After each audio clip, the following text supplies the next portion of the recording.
Nagkaroon nga ng meeting itong si Divina at itong si Tanggol kasama ang kanyang mga kaibigan.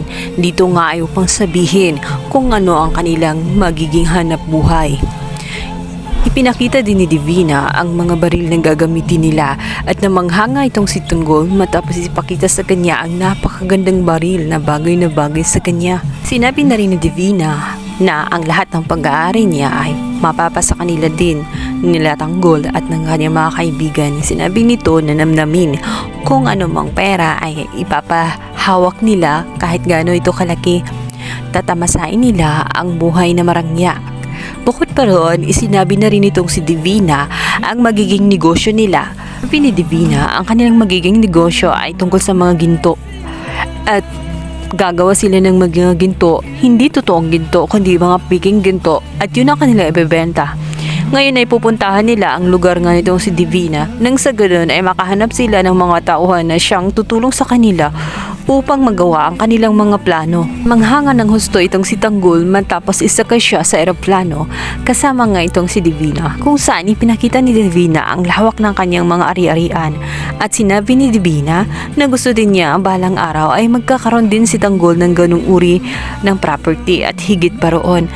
Malaki ang tiwala niya kay Tanggol at natitiyak niya na si Tanggol nga ang magdadala sa kanila sa rurok ng karangyaan. Sa kabilang banda, medyo nainis naman itong si Olga matapos nga niyang mapansin na ngayon ay si David na nagkasal na nga dito kay Catherine ay nararamdaman na nga niya na tela kinokontra na nga siya nitong si David at mas nagiging maangas at arrogante na ito samantalang siya naman ang may gusto na ipasok si David sa pamilya ng mga Montenegro. Hindi nagustuhan nitong si Olga ang tabas ng dila nitong si David. Kung kaya't ngayon matapos nga niyang ipapatumba itong si Marites, ang naisip niya ay gusto na rin niya na mawala nga sa landas itong si David dahil masyado na siyang mayabang at maging siya ay tinatalo na rin. Naging mas mayabang pa siya matapos nga siyang ikasal sa apo nga nitong si Don Facundo dahil pakaramdam niya ay hawak na rin niya sa leeg ang mga Facundo at mas makapangyarihan na nga siya dahil sa pinagsanib na puwersa ng Montenegro at nitong si Don Facundo. Ang hindi lang alam nitong si Ramon ay piking Tanggol ang kanyang kaharap at hindi ito ang kanyang tunay na anak. Kaya bago pa man matuklasan nga nitong si Ramon ay uunahan na niyang kitlin ang buhay nitong si David bago pa man malaman nila na ang lahat ng yun ay pakana nitong si Olga. Kabilang banda, ito namang si Rigor ay nag-volunteer nga na siya na nga ang mag-imbestiga sa kaso nga ng kanyang balain na ito nga si Camille. Gusto niyang matuklasan kung ano talaga ang tunay na dahilan dahil sa tingin niya ay sinadya ang pangyayari.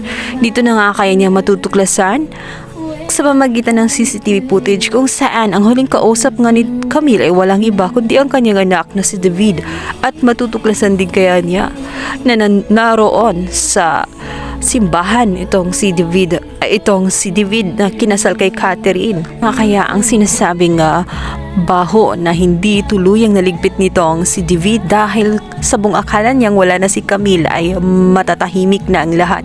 Hindi niya alam na inimbestigahan siya ng kanyang sariling ama. Paano kaya matatanggap ni Rigor na ang kanyang sarili palang anak ay mas masahol pa sa inaasahan niyang si Tanggol dahil kaya nitong pumatay ng kanyang mag-ina.